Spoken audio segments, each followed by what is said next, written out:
Alright, good morning po. Good morning!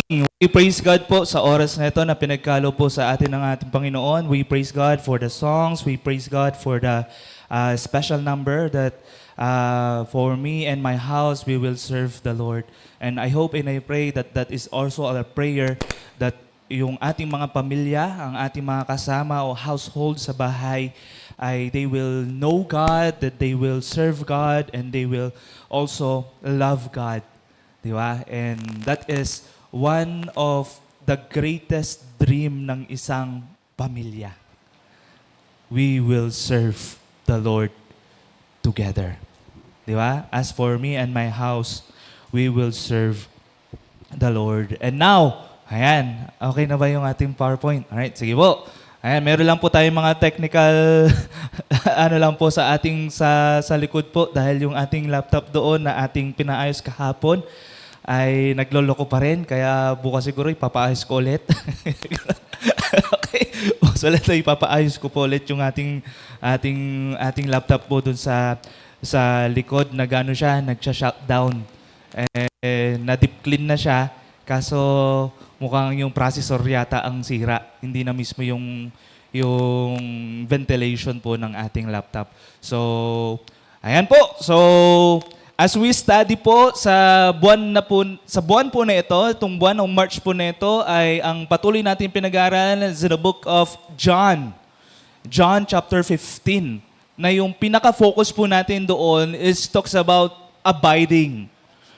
At sa mga bago pa po, ay kumbaga yung context po nito ng John 15 na ito, this is the last discourse ng ating Panginoon sa Kristo sa kanyang mga disipulo before siya po ay i-crucified. Di ba? Kaya ito po yung last discourse niya na parang huling habilin niya sa kanyang mga disipulo. That is the last supper niya. And then ito, dito sa John na ito yung sinabi niya. Na sinabi niya sa kanyang mga disipulo, di ba? Na hindi doon sa mangyayari sa kanya, hindi doon sa kung ano ang mangyayari sa kanila, kundi ang ni-remind sa kanila, ang encourage sa kanila ng ating Panginoon sa Kristo is abide. Di ba? Kung ano man ang mangyayari sa kanya, kung ano man ang mangyayari sa kanila, at kung ano man ang mangyayari sa paligid nila, ang bilin ng ating Panginoon sa Kristo is abide. Manatili. And then nakita po natin diyan, 'di ba? Doon sa John chapter 15, 1 to 3, na yung abiding, yung first Sunday po natin na ang ating Panginoon dineclare niya sa kanyang mga disipulo, I am the true vine. Right? Kaya nga doon sa pag-aaral natin, nga minsan na-question ko rin kay Pastor Hans pag minsan meron ako mga questions sa mga pinag-aaralan at binabasa po natin. I have 10, sometimes 10 questions, sometimes 5 questions, sometimes 3 questions. Pababa ng pababa. Di ba? And then, bakit nga ba sinabi ng ating Panginoon that He is the true vine? Meron pa bang iba na vine? And then doon sa pag-aaral natin, in the Old Testament, di ba? Dineclare ng Old Testament ng ating Diyos na yung vineyard is the Israel.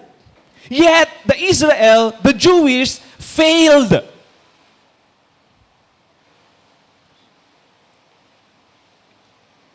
Kaya ito po yung sinabi po ng ating Panginoon, I am the true vine.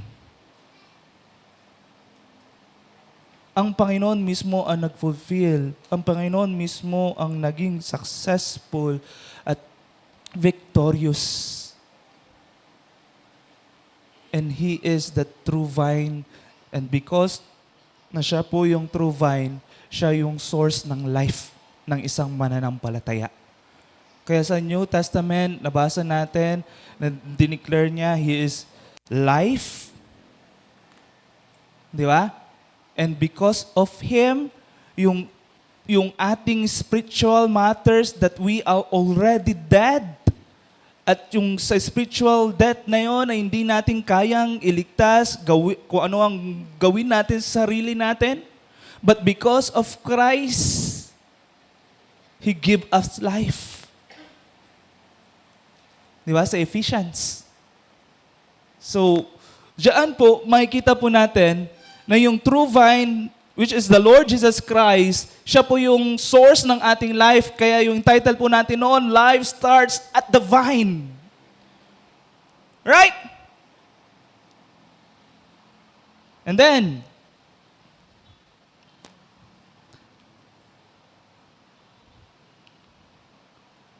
balik. Ayan. And then, yung second Sunday po natin, pinag-aralan naman natin yung abiding, remain, to bear. Kasi illustrate po doon, inulit po ulit doon yung patungkol po sa illustration about the vine and the branches. At ang purpose ng branches is not just only to abide, di ba? Kumbaga, yun nga, yung pinaka-main, yung abiding, at yung isa pa na layunin ng branches is what? To bear fruit. Yet, yung bear fruit na yon, yung source ng fruit na yon, hindi mismo saan? Sa branch. He cannot bear fruit kung wala. Hindi siya nakakonect sa vine. Right? Kaya bilang isang mananampalataya, sinabi niya sa mga disipulo, I am the vine and you are what? The branches. Kumbaga, para mas lalong maintindihan ng mga disipulo, gumamit siya ng ilustrasyon na yung ilustrasyon na yun, yung common things at sa culture nila at yung isa sa main product nila is what? Grapes. Is what? A vineyard. Para kita nila, ma-visualize nila yung tinuturo, yung sinasabi ng ating Panginoon. Kaya doon sa fruit na yon, hindi natin masasabi that is that the fruit, yung tinuturo doon na ano bang ibig sabihin ng fruit? Hindi doon sa quantity, achievements ng isang mananampalataya. Yung fruit na tinutukoy po dito sa chapter 15 po na ito is all about Christ's character. Because He is what? The true vine.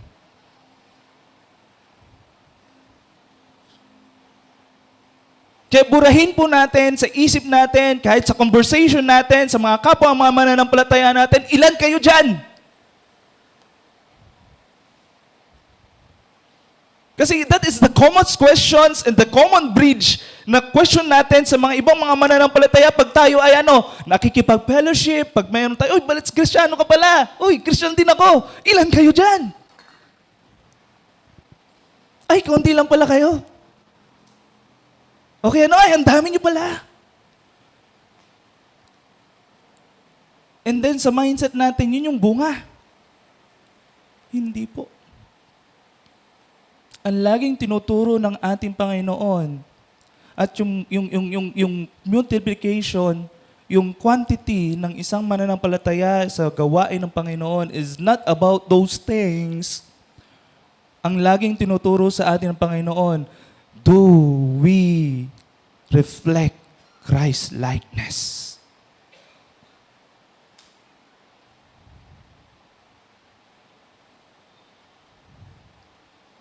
Do we apply the fruit of the Spirit?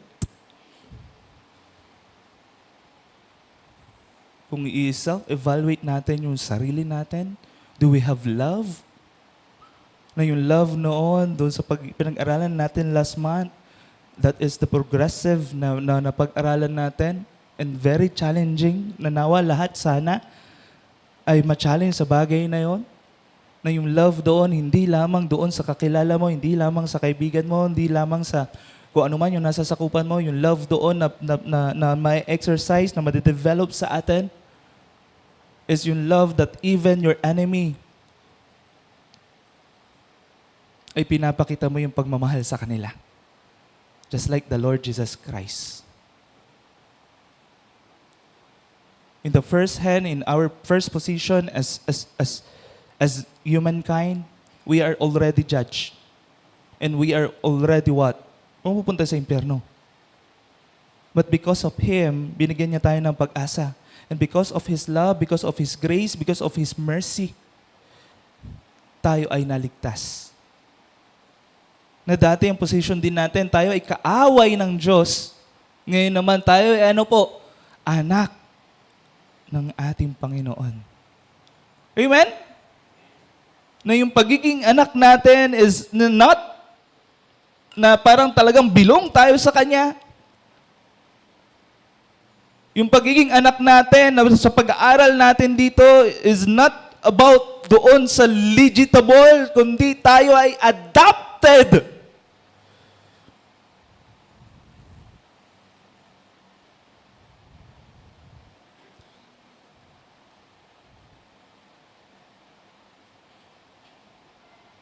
Na binilang niya na maging kapamilya niya. Kaya mas lalo nating dapat ma-appreciate yung pagmamahal ng Diyos. It is common sa pamilya na mahalin mo ang anak mo. Pero kung hindi mo kaano-ano at hindi mo kilala, di ba? Kaya minsan sa mundong ito, ang tinuturo ng mundo nito, pag nalaman mo na ikaw ay ampon, lagi kang naririnig, lagi ko napapanood, nagre-rebelde yung ampon. Pero kung titingnan po natin sa pagiging ampon is, dapat mas lalo pa sila magpasalamat.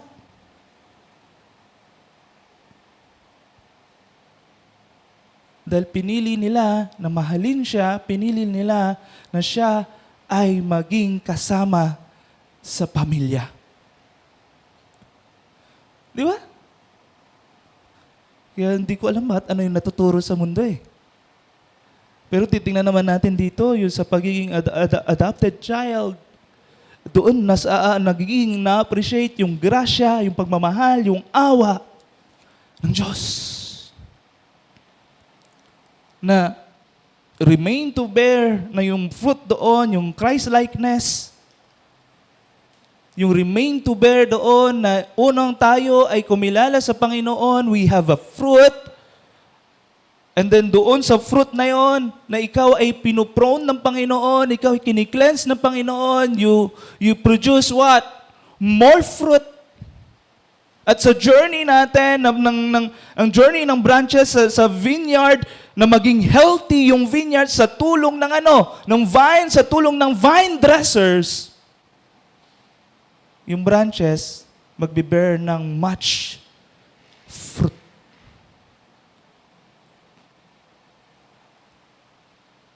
And the fruit is not about the quantity, is not about the achievements. The fruit na tinutukoy dito is all about Christ-likeness. Because we are connected to the true vine. And nire-reflect natin yung life ng true vine.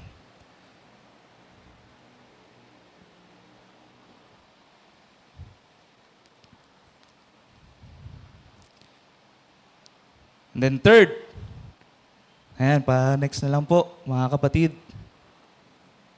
Ayaw gumana.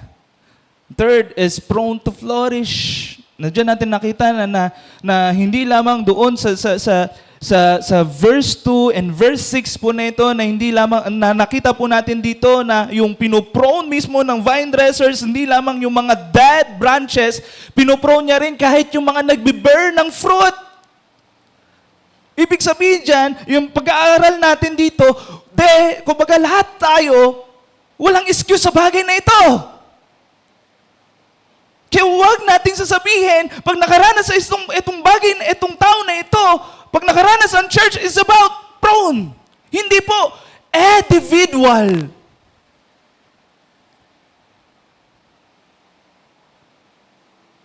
Ay walang excuse sa bagay na ito. Ipuprone ka niya, i-cleanse ka niya,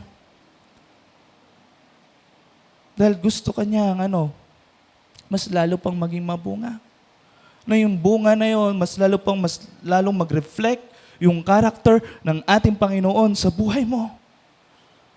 Babaguhin ka niya. Amen? Kaya,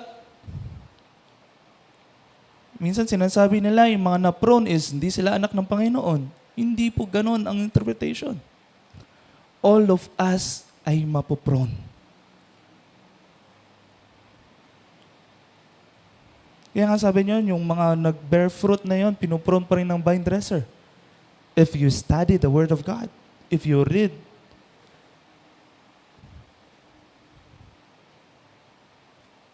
at wala pong excuse sa bagay na yan. Dahil gusto niya sa atin, mag-bear ng fruit, mag-bear ng more fruit, mag-bear ng much fruit.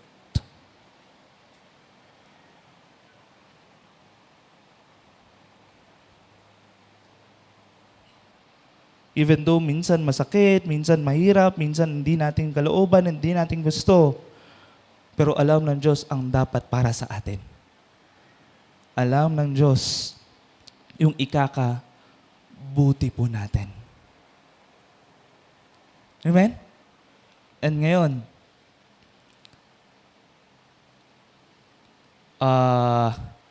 ibang PowerPoint yata yan. Okay. Ibang PowerPoint yan yung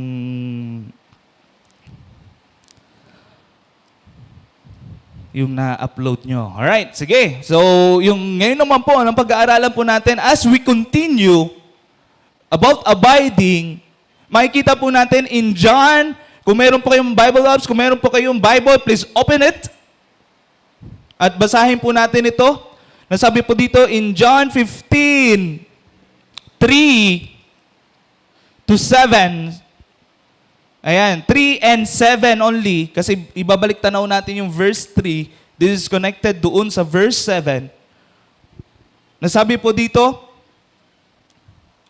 nasabi po dito ay, already you are clean because of the word that I have spoken to you. And verse 7 said, if you abide in me and my words abide in you, ask whatever you wish, and it will be done for you. Pwede nyo i-open yung laptop ko and then i-send nyo sa group chat para ma-upload nyo yung PowerPoint. Para makuha nyo. Alright? And then, i-title dito po sa ating message po sa umaga po na ito po yung pag-aaralan po natin doon sa nabasa po natin is rooted to remain. Di ba? Nakita po natin na yung ini-encourage ng ating Panginoon sa Kristo sa kanyang mga disipulo is to abide, to remain. Di ba? That is the first na bilin po ng ating Panginoon sa kanila doon sa last discourse po ng ating Panginoon. And then dito makikita rin po natin dito, paano nga ba tayo mananatili? Di ba? Paano nga ba tayo mananatili? Paano ba natin masusustain yung pananatili natin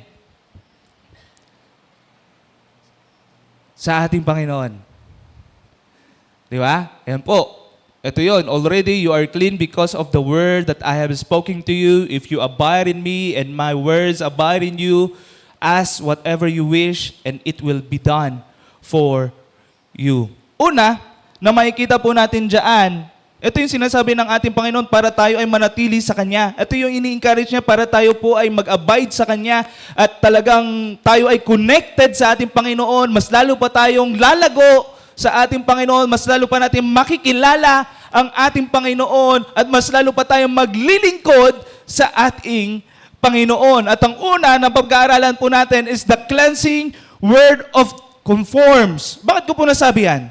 Sabi nga po dito in verse 3, already you are clean because of the word that I have spoken to you. Kung babaliktad na po natin yung ating napag-aralan about those that you are already clean, this is the statement, what I mean is, this is, kumbaga, yung revelation ng ating Panginoon, yung statement niya sa mga branches that you are already clean. Bakit? Kasi sinabi niya nga po doon, because of the word that I have spoken to you. What kind of word yun doon sa napag-aralan natin? Yung salita ng ating Panginoon, yung patungkol po sa ating Panginoon sa Kristo, yung gospel. Na yung na-receive natin, yung salita niya, na-receive natin yung gospel, na-receive natin yung ginawa po ng ating Panginoon.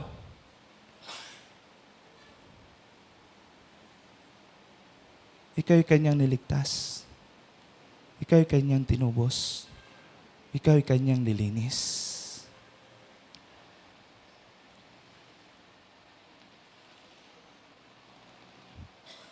At kung babalik tanaw din natin yung verse 2 po dito about pruning, yung pruning and yung cleansing po dito, doon sa original language is the same root, hindi po siya aksidente.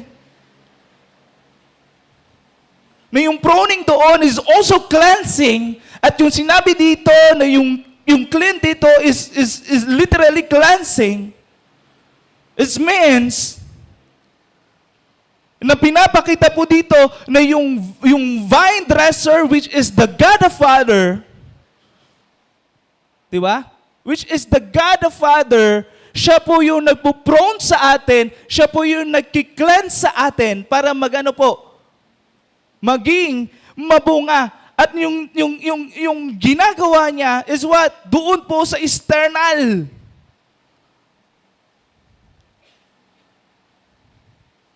Nire-remove niya yung mga hindi karapat-dapat sa atin para maging mas mabunga. And then yung salita din po ng ating Panginoon na sinabi niya dyan, already you are clean because of the word. That word is what? Ito po yung ano po, salita ng Panginoon, outside and inside, nililinis tayo. Tama po? Di ba?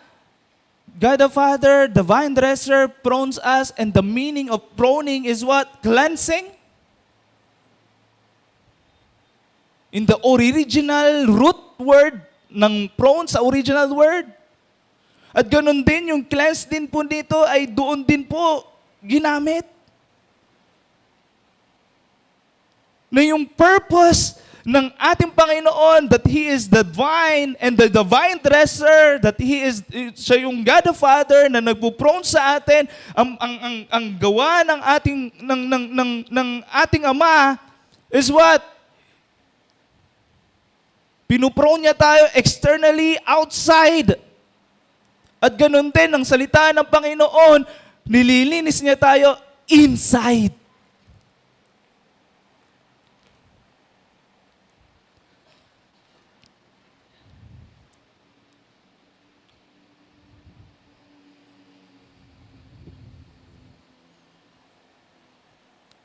Kaya, parang yung appearance natin, yung mga ginagawa natin, that is the outside. And yung behavior natin, yung perspective natin, yung mga principle na pinanghahawakan natin, ni-work out din ng ating Panginoon, and that is the inside. Na sometimes, doon sa inside na ating ginagawa, minsan ito yung humahadlang sa atin para go out to the comfort zone, na mas lalo pang lumago, mas lalo pang maging kagamit-gamit kasi may pinanghahawakan tayo na ayaw nating bitawan.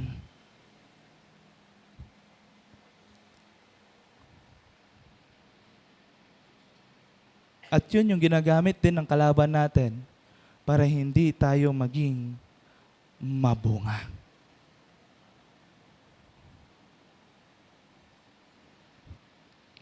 Kaya hindi po tayo maging mabunga. Na yung pruning, yung cleansing, He cuts away yung mga unnecessary, yung the word, ito po yung nagkukorek sa atin. Tama? Ito po yung nagkukorek sa atin. Ito po yung nagkukonvict sa atin. Ito po yung nagkukonform sa atin. And that is the Word of God.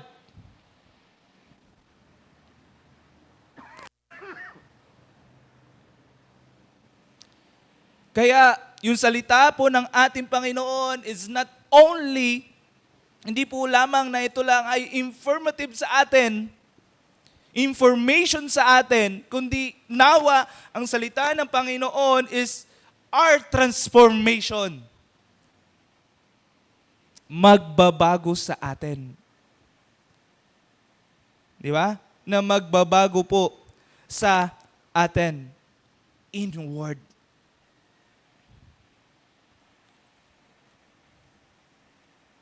Ano kaya yung mga Satan lies sa buhay natin? Nakala natin, tama yung pinangahawakan natin, yung pala, Satan lies pala yan. When I say that Satan lies, ito pala yung ginagamit ng Panginoon para hindi ka mag-commit, hindi ka mabago, hindi ka lumago. Na lagi natin binabalik tanaw.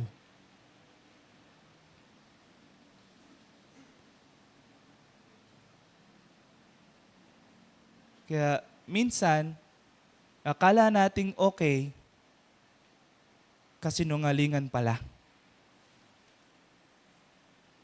When I say kasinungalingan, ginagamit pala ito ng kaaway. Akala rin nating malakas tayo sa bagay na yon, dahil malakas tayo, okay lang kahit tayo lang. Ability natin. Pero yun pala, ginagamit din ng kalaban yung pagiging malakas natin sa bagay na yon para hindi tayo dumepende sa Kanya. Kasi, disenyo ito ng Panginoon sa akin eh. Di ba? Minsan ganun ang ginagawa natin. Kasi ito yung strength ko po. Ganito ang aking personality. Kaya minsan, hindi natin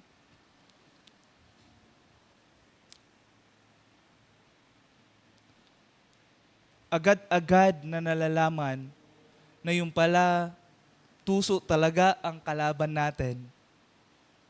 Minsan ginagamit niya yung mga bagay na yon para hindi ka maging mabunga at hindi ka lumago at maging kagamit-gamit. Kaya grabe katuso, kung tutuusin yung kalaban natin, kala natin tama yung pinangahawakan natin, pawang kasinungalingan pala dahil ginagamit ng kaaway yung pinanghahawakan natin.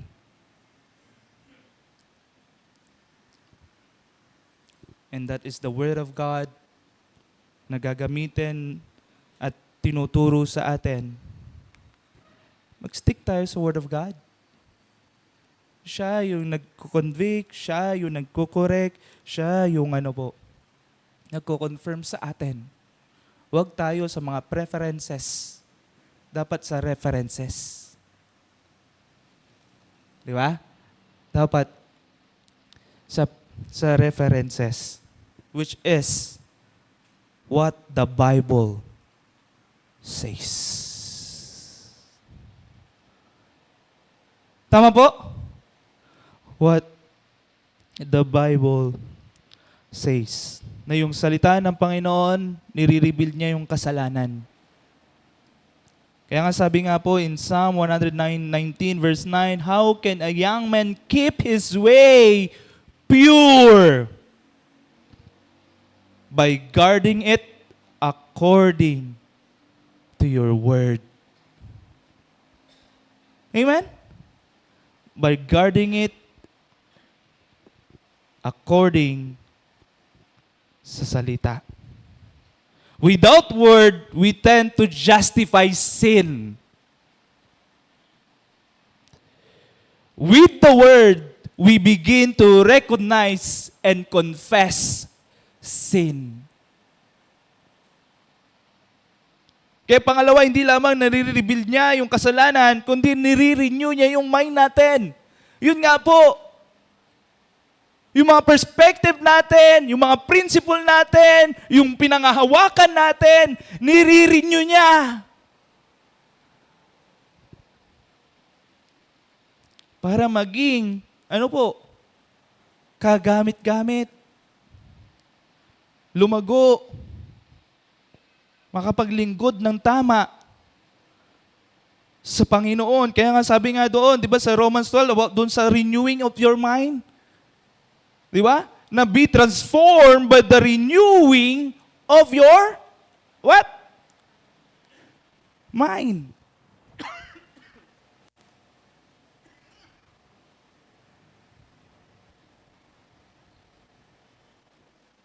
Yet, transformation does not happen automatically. It is process. It is a process. Yung part ng maturity, yung growth natin bilang isang mananampalataya, yung journey natin bilang isang mananampalataya at tagasunod ng Panginoon, it is a process. Hindi ka instant kaagad na ikaw ay matured na. Lahat tayo dito hindi matured. Lahat po tayo dito nasa process ng maturity.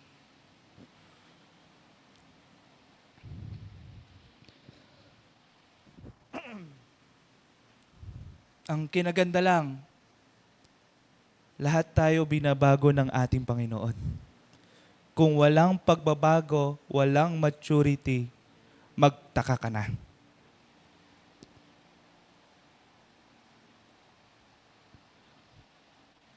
Kung walang binabago sa buhay natin at pilit natin na pinanghahawakan ang mga bagay na ito, baka hindi mo talagang binabasa ang salita ng Diyos.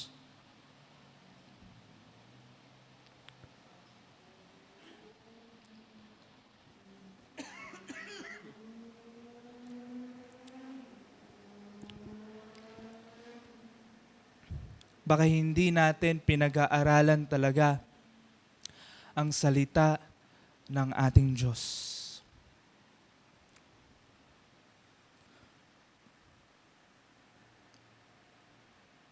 Baka ibang salita yung pinanghahawakan natin.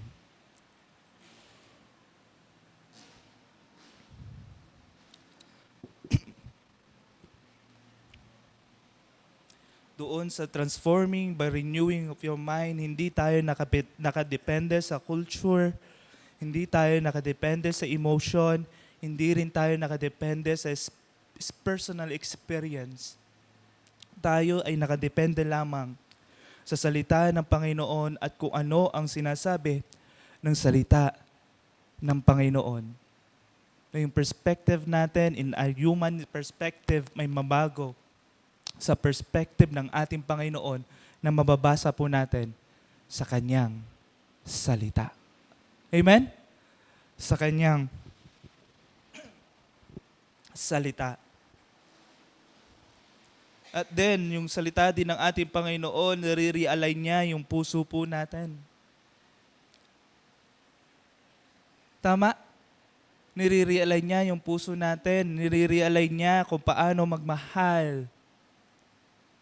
Kaya nga sa mga pinag-aralan natin, grabe ka-challenge kung tutuusin. Madali lang magmahal sa kakilala, sa kaibigan, sa kapamilya mo. Pero sa kaaway, hindi madaling mahalin.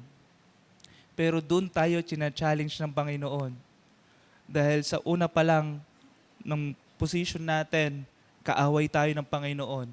At dahil sa kanyang grasya, pagmamahal at awa, namatay siya sa atin at minahal niya tayo unconditionally. Tama? Unconditional.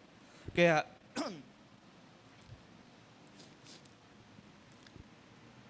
in positional cleansing, we are made clean once through Christ. Kung na-encounter mo na ang Panginoon, sumampalataya ka sa ating Panginoon, pinanghawakan mo ang ginawa ng Panginoon sa buhay mo, you are already clean.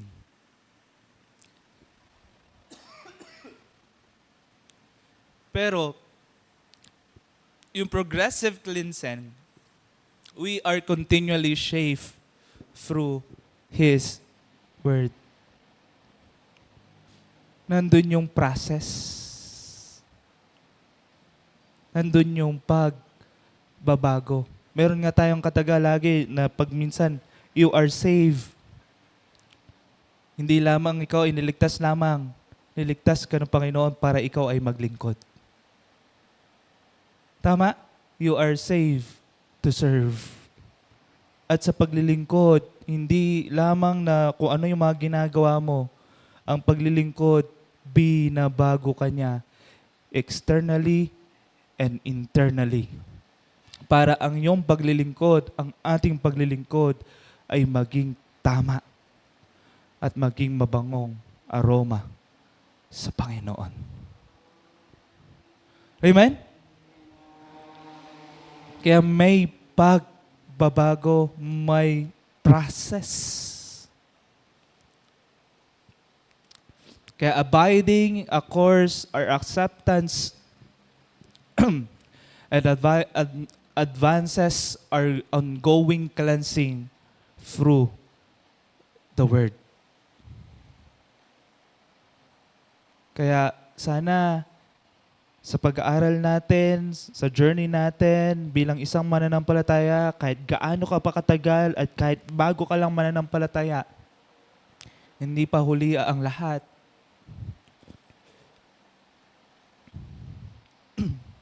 Bigyan natin kaseryosohan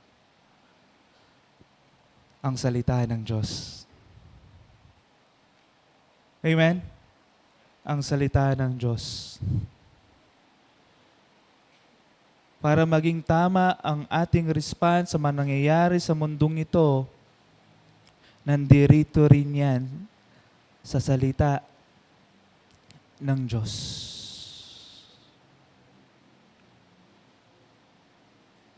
Kamusta ka? Natapos mo ba ang pag-aaral ng salita ng Panginoon, pagbabasa ng salita ng Panginoon?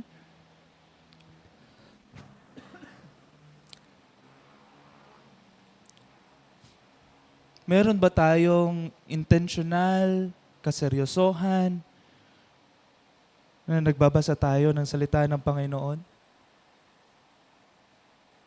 And then yung pinaka-goal natin this year, sana matapos natin yung Bible. O tuwing linggo lang tayo nagbubukas ng Bible.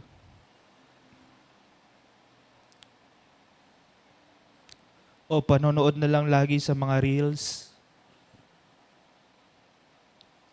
sa Facebook, and then kung ano yung nagustuhan,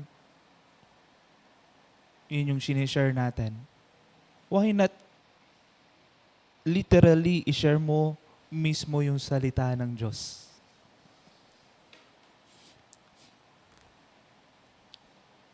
Kamusta ang devotion life mo? Kamusta ang salita ng Diyos sa'yo?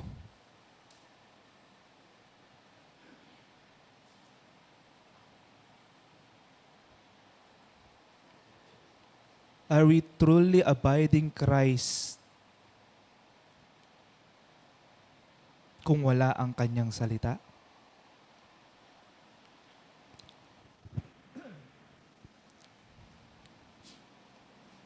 Makakapag-abide kaya tayo ng totoo kung hindi natin binibigyan ng importansya ang kanyang salita?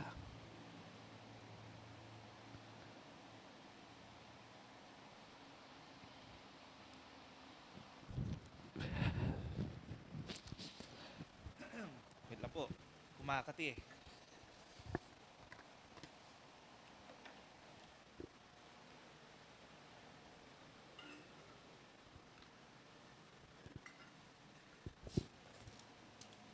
Ang kanyang salita. Na yung kanyang salita nagkukorek sa atin, ang kanyang salita nagkukonvict sa atin, ang kanyang salita ay nagkukonfirm sa atin na siya yung naglilinis sa atin internally. Pangalawa, the indwelling word that directs. Ano po sabi dyan? In verse 7, if you abide in me and my words abide in you. Di ba? Doon sa ano natin, dito sa verse 4 na makita natin doon, di ba? Abide in me and I in you. Kung ikaw ay nanatili, ang Panginoon ay nasa iyo. Dito naman, sinabi niya dito in verse 7, if you abide in me, ano sabi niya?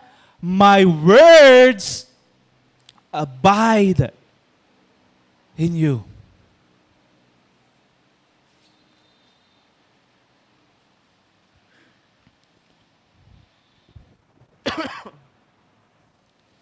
My words abide in you.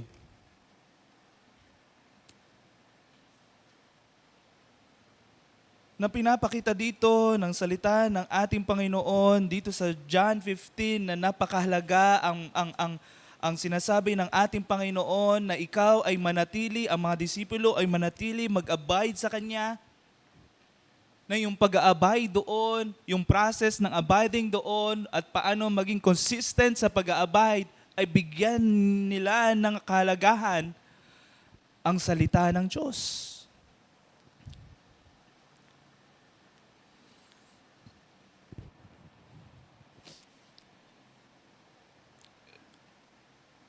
Nabigyang halaga ang salita ng ating Diyos. Kung titingnan natin ulit, balabalik tanaw ulit natin yung meaning ng abide, remain, stay, continue, and yung last na term na meaning ng abide in the original is what? Dwell.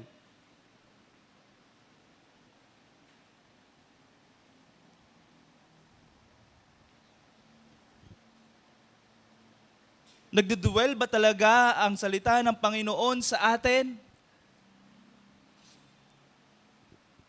Na sinasabi natin, ang sinasabi ng Panginoon that we abide in Him. When we abide in Him, ang ating Panginoon ay nasa atin. And dito naman, sa pag-aaralan natin, pag tayo ay nag-abide sa Kanya, ang salita niya ay nasa atin. Nagdudwell siya, ang salita niya ay nagdudwell sa atin. Meaning, na yung pagdudwell ng salita ng Panginoon, laging tayo nakafocus, lagi tayo kung ano ang sinasabi ng Biblia. At ang salita ng Panginoon is the absolute truth. Hindi po siya relative. Depende na lang po sa sitwasyon.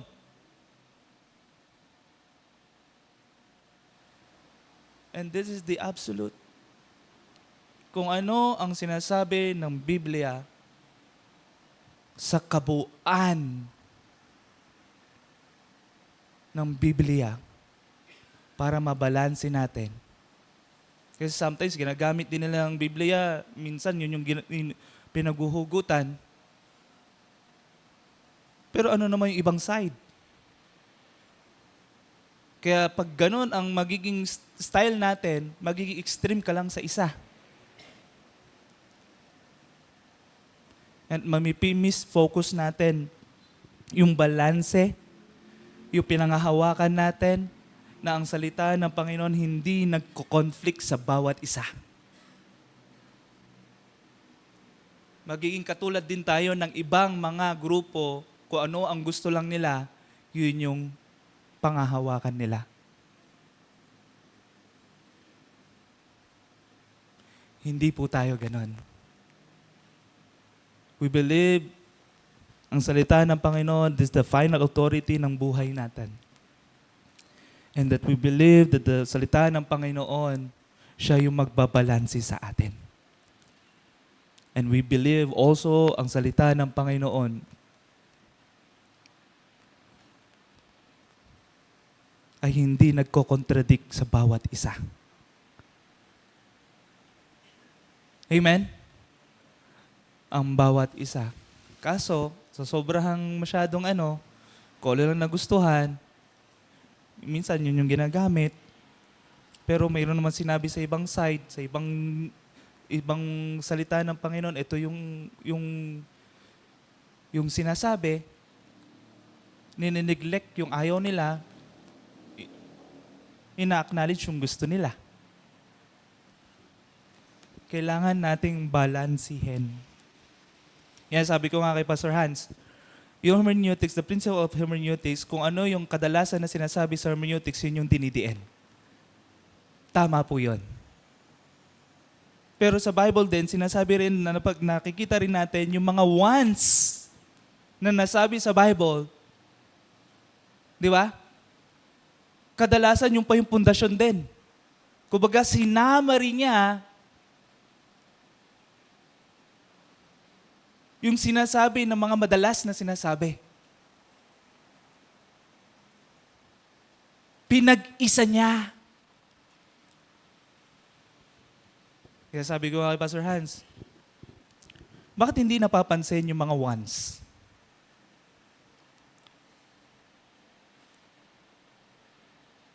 Which is yung kadalasan na pag-aaralan natin, yung mga once, is ito pa yung mga summary. Ito pa yung mga manamnam. Ito pa yung buod ng salita ng ating Panginoon. Kumbaga sa sentence, sa grammar, sa Greek grammar, mayroong independent, may dependent. Na dependent, they can stand alone. And that is once. Independent, they cannot stand alone. They need yung iba pang mga passages para mas magbigyan siya ng diin. Kaya nagkakaroon ng word study.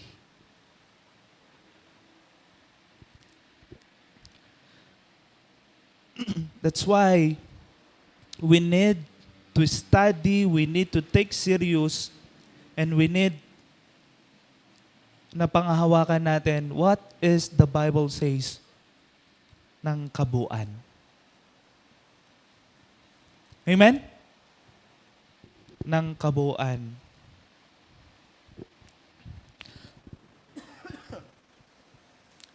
Ng kabuuan. Nanawa ang salita ng Panginoon mag-dwell sa atin, na yung salita ng Panginoon ay mapanghawakan natin, ang salita ng ating Panginoon ay mapag-aralan natin, ang salita ng ating Panginoon ay magbabago sa atin, ang salita ng ating Panginoon ang magtuturo sa atin.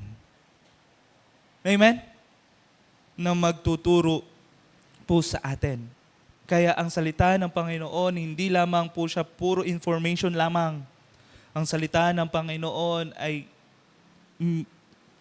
kumbaga transformative. Binabago ka niya. Tinuturuan ka niya, ginagabayan ka niya. Kung bibigyan natin ng halaga ang salita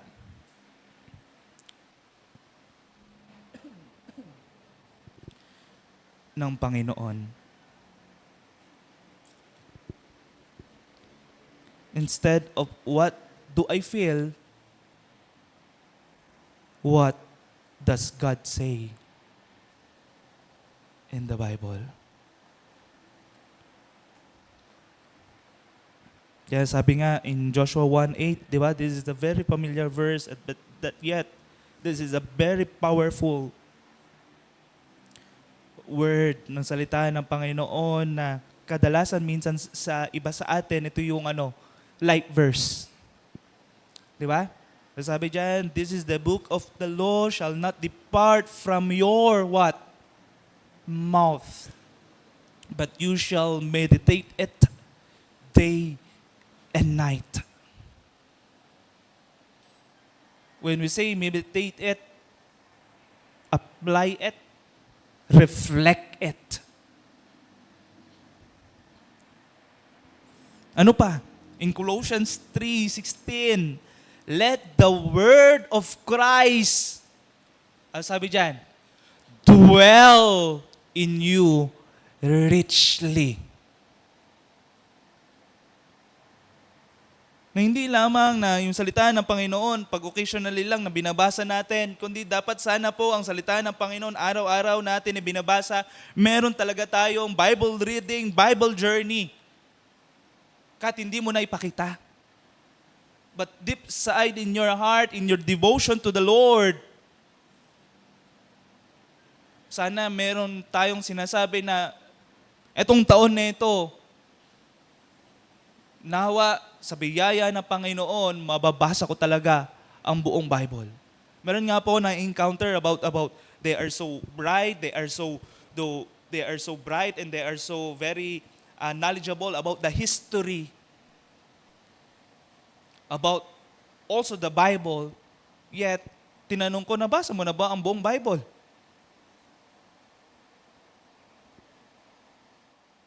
Ang nakakalungkot, hindi pa niya nababasa ang buong Bible. Mahilig siya magbasa. Mahilig siya manood ng mga historical. Pero nakakalungkot, yung pinakapundasyon, hindi niya pa natatapos. Kaya ang laging sinasabi tuloy, sabi nga ganito Sabi ng isang preacher, sabi ng isang author, sabi ng mga ganito, puro preferences.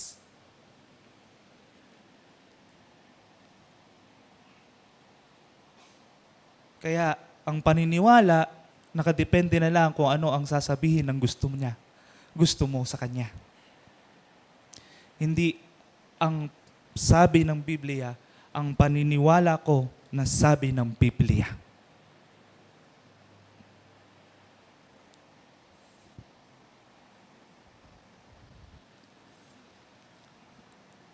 That's why I hope and I pray, sana itong taon na ito, habang anytime ay pwedeng dumating ang Panginoon, meron tayong ganitong kaseryosohan na babasahin mo ang salita ng Diyos. And hopefully, kung matapos mo ang taon na ito, na hindi pa darating ang Panginoon, masasabi mo talagang nabasa mo ang buong Biblia.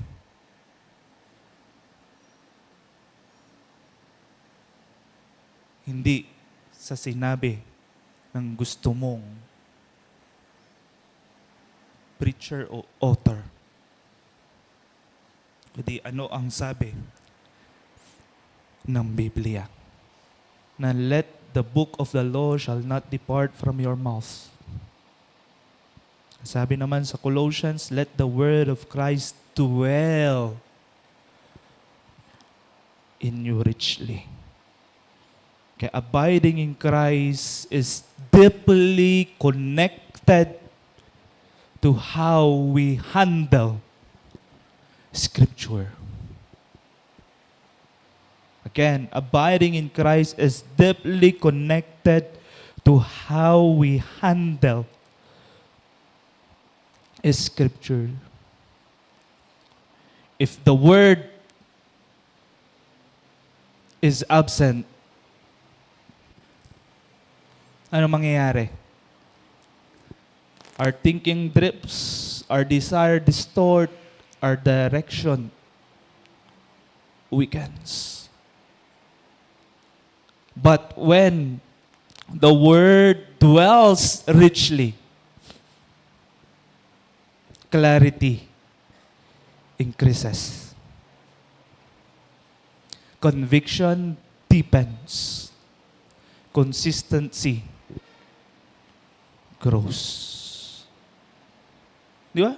Sabi nga ni Peter about sa salita ng Panginoon, parang isang baby na kailangan niya ng milk. Ganon din ang paglago natin bilang isang mananampalataya. kailangan natin ng salita ng Panginoon na siya yung maglalago sa atin. Siya yung magtuturo sa atin. Siya yung gagabay sa atin. Siya yung magkukonvict sa atin.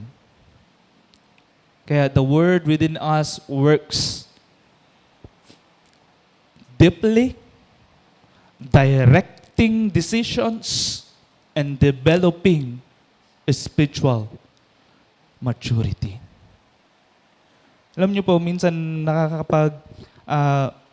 connect po tayo and nakakapag-conversation tayo sa mga tao, and they are one of na nakikita natin, one of the observant po ng isang mga tao is that there are more preferences. Minsan ganun ang nangyayari sa pagtuturo ng salita ng Panginoon. What is the Bible, what is the author said?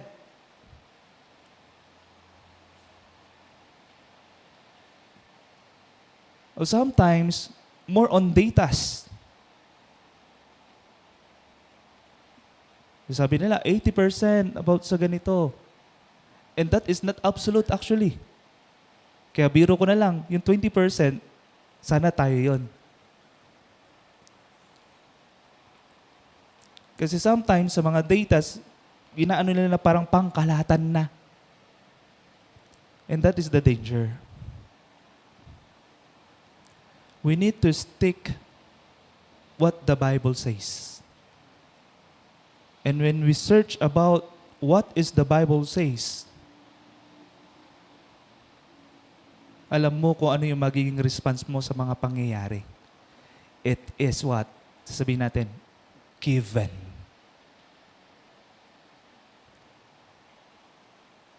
It is given. Huwag tayong matakot, huwag tayong magreklamo kung ano nangyayari sa bansa natin, sa mundo natin. The Bible says it is given.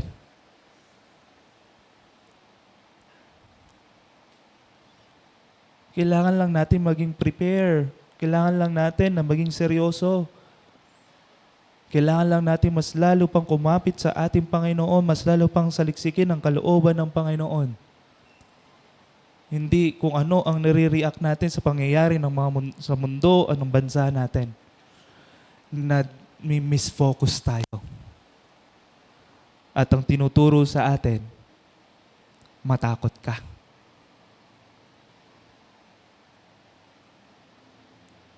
Pero kung ang salita ng Panginoon ang pinanghahawakan mo, yung pagkatakot mo, mapapalitan ng pananampalataya. Excitement. Si darating na ang Panginoon. Amen? Amen po ba? Huwag tayong matakot dyan. Dapat pa tayong sumampalataya, mas lalo pa nating kilalanin, mas lalo pa nating saliksikin at paglingkuran ang Panginoon. Amen? Kaya, the Word within us works deeply, directing decision and developing spiritual maturity. Kaya sana ang panalangin natin, Lord, sana parang ganito na sasabihin natin, Lord, sana kumbaga, yun nga, na tayo makasurvive sa mga bagay na ito, pwede nating palitan, Lord, palakasin mo ako. Palakasin mo ang aking pananampalataya. Amen?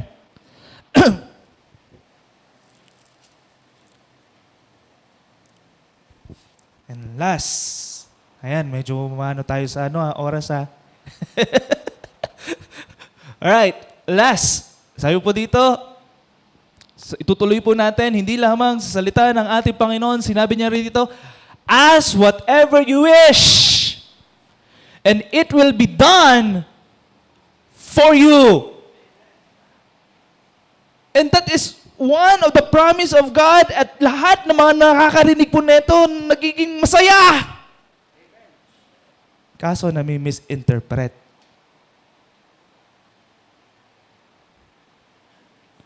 Ang sarap pakinggan. Ang sarap panghawakan. Ang pangako ng ating Panginoon na sinasabi niya, ask whatever you wish. And it will be done for you. Minsan nami-misinterpret, sinasabi nila, oh, ask everyone kung ano yung hihilingin mo, talaga ibibigay ng Panginoon. That is prosperity gospel.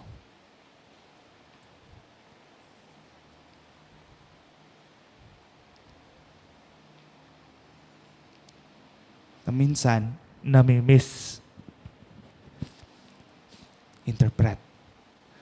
Tingnan niyo po in verse 7, hindi siya nakahiwalay doon sa previous na pinag-aralan natin. Na sinabi dyan, if you abide in me and my words abide in you. Kaso laging ginagamit, ito lang.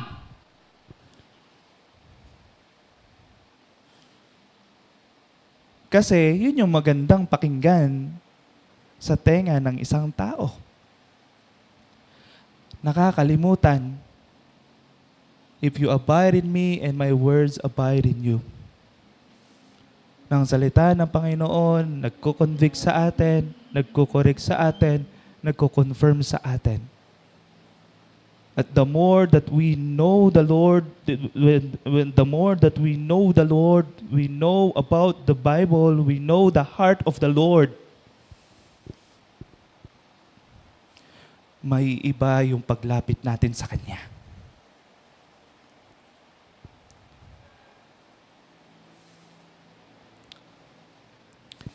May iba yung pagkikipag-usap natin sa Kanya.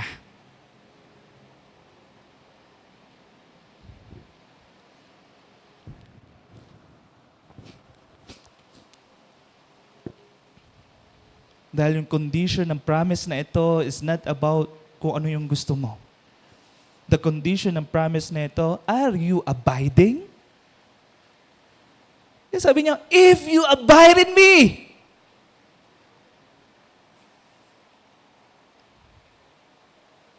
The condition ng promise na ito, yung word niya ba, yung salita niya ba ay nagdudwell sa iyo?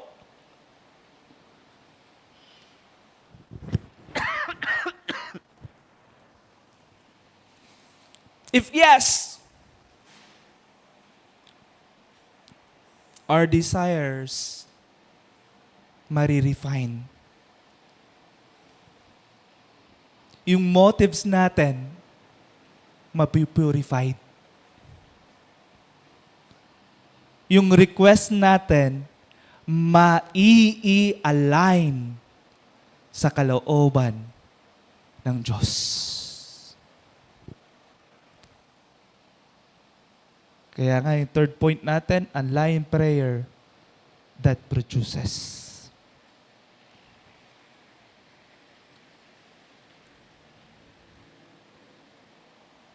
Hindi yung pang sarili. Hindi yung sariling kagustuhan. Sariling plano. Sariling terminology. When we acknowledge that He is our true vine, that He is the source of life, that the character of Christ reflect to us.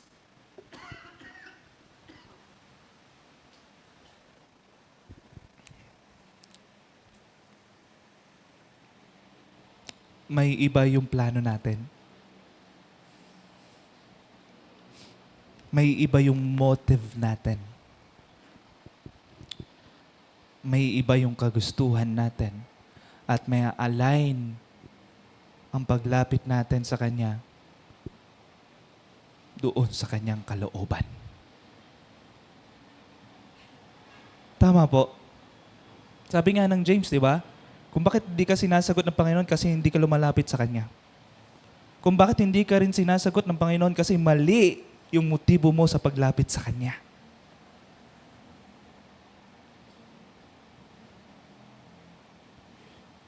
Right? Ang paglapit sa Kanya, hindi yung kagustuhan mo, ang pinipilit mo sa Kanya. Ang paglapit sa ating Panginoon, sinasaliksik mo yung kalooban ng Panginoon na mangyari sa atin.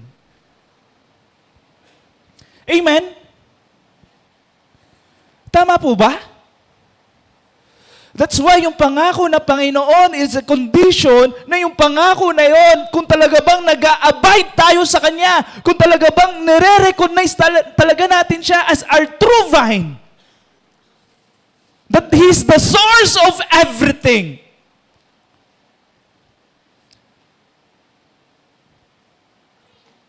At yung salita ng Panginoon, nag-a-abide din sa atin, na tayo'y Kanyang binabago. Amen?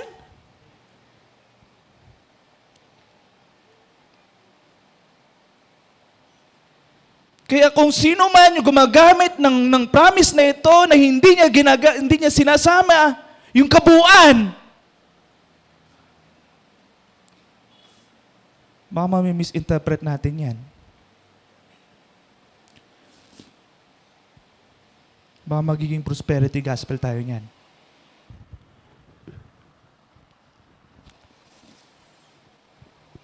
There is danger. Kasi kung yan yung panghahawakan natin, yung praise lang na yan, it teaches us, tinuturo niya kung ano yung gusto mo.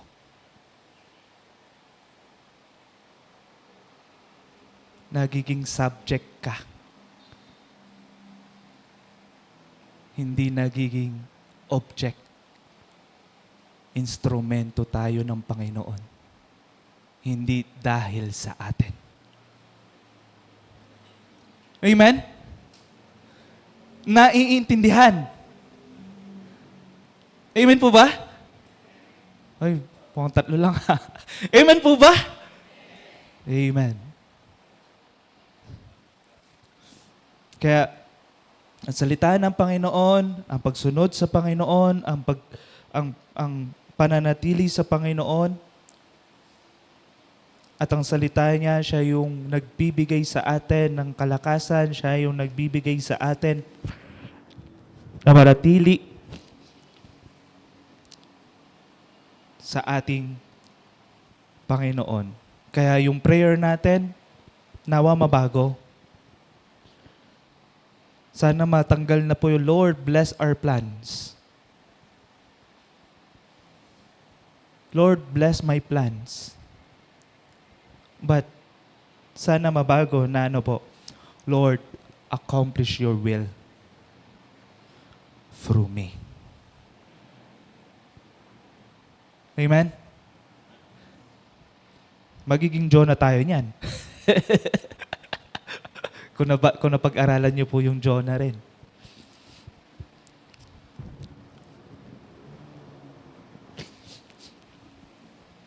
Kaya yung mga unanswered prayer, di ba? Yung yung unanswered prayer is often not because yung answered prayer is because kung bakit hindi ito sinasagot ng ating Panginoon is because hindi ito yung kalooban niya. Di ba? Kasi di ba sa pagsagot ng Panginoon, there are 3. Lahat naman sinasagot kung tutusin. Yes, no, and wait. Yes, ito yung kalooban ng Panginoon. Instantly, may bibigay sa'yo dahil ito talaga ang plano niya para sa'yo. No is because hindi ito yung plano niya. At meron siyang mas magandang plano sa'yo. And wait, maghintay ka dahil hindi ka pa ready pag ipibigay ito ng Panginoon. Kaya ginagabayan ka pa niya. Kaya tinuturuan ka pa niya. Para kung ito na yung right time na ibibigay sa'yo ng Panginoon, mas lalong magiging effective ka.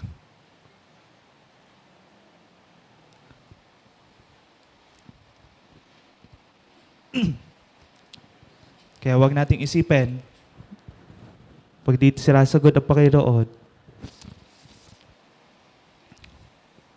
parang nagtatapo pa tayo. kundi let us examine ourselves. Are we truly abiding in Him? Are we truly abiding in His Word? Are we aligned sa Kanyang kalooban? Amen? Sa Kanyang kalooban. Kaya, align abiding answers asking. As what? As surrendered hearts. Seek and receive God's will. Tama ba? Align abiding answers asking. In what? A surrender hearts seek and receive God's will.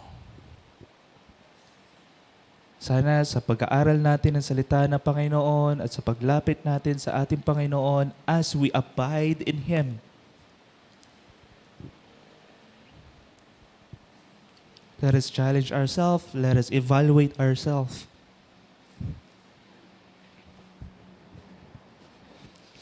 Are we truly abiding in Him? If yes, yung salita ba ng Panginoon, binibigyan mo ng importansya?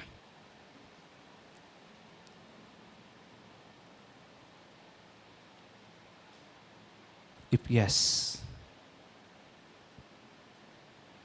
ang paglapit mo ba sa Kanya ay totally dependent sa kalooban niya.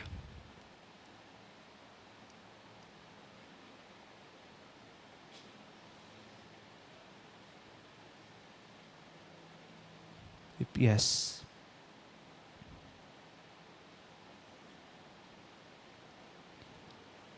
nawa tayo lahat ay makita ng Panginoon na nag-a-abide ng totoo sa Kanya. At kung hindi pa huli ang lahat.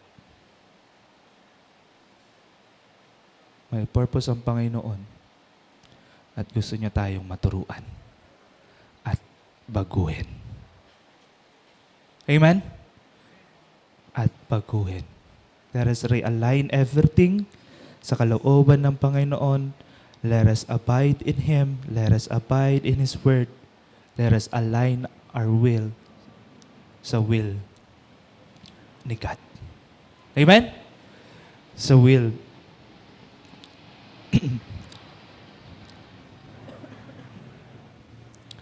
Sa will po ng ating Panginoon. Abiding is not an abstract. It is rooted in God's Word. It is rooted in God's Word. That the Word cleanses us internally, dwells in us continually, directs us daily, and aligns our prayer spiritually. Without Word, abiding becomes shallow.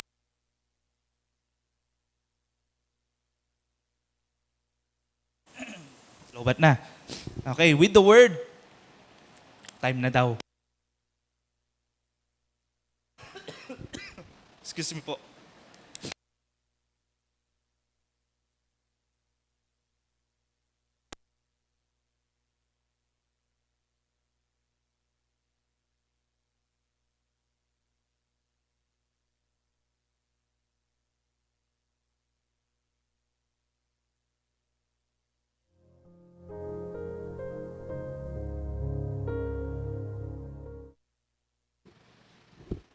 Abiding connects us to Christ. Yung last Sunday, yung last Sunday, the first Sunday is what? Life starts at the vine. Dependence produces fruit. Remain to bear. Pruning refines our lives from to flourish. And last na napag-aralan po natin, the word depends are abiding, rooted to remain. Amen? Rooted to remain. Kaya the last principle, the overall. Rooted in the word, we remain in Christ. And real fruit multiplies abundantly. Amen? Tayo po ay manalangin. Let us pray, Father. Salamat po muli sa oras na ito na pinagkaloob niyo po sa amin. And we are so thankful, O Lord, sa oras na ito na binigay niyo po sa amin. We thank you, O Lord, for your word. We thank you, O Lord, for your word concerning about John 15. Concerning about how we abide in you, Panginoon. As we abide sa inyo, nawa maging totoo. As we abide sa inyo, na yung salita niyo rin po, Panginoon, ay nagdidwell sa amin. Ay nagdidwell sa amin. Ay kinukorek kami, sina-challenge kami, kinukonfirm kami, kinukonvict kami, Panginoon. Para yung lahat ng mga internal perspective, principle at mga pinangahawakan namin ay mapalitan ng inyong salita. At sa aming paglapit sa inyo, ay totally kami ay dumidepende sa inyo na yung sinasaliksik po namin ang kalooban niyo po, Panginoon. Maraming salamat po sa inyong salita. Maraming salamat po sa mga kapatiran na kasama po namin. At maraming salamat po sa araw na ito. Sa tayong pangalan ni Jesus, Amen at Amen. Good morning po sa bawat isa. Check, check, check.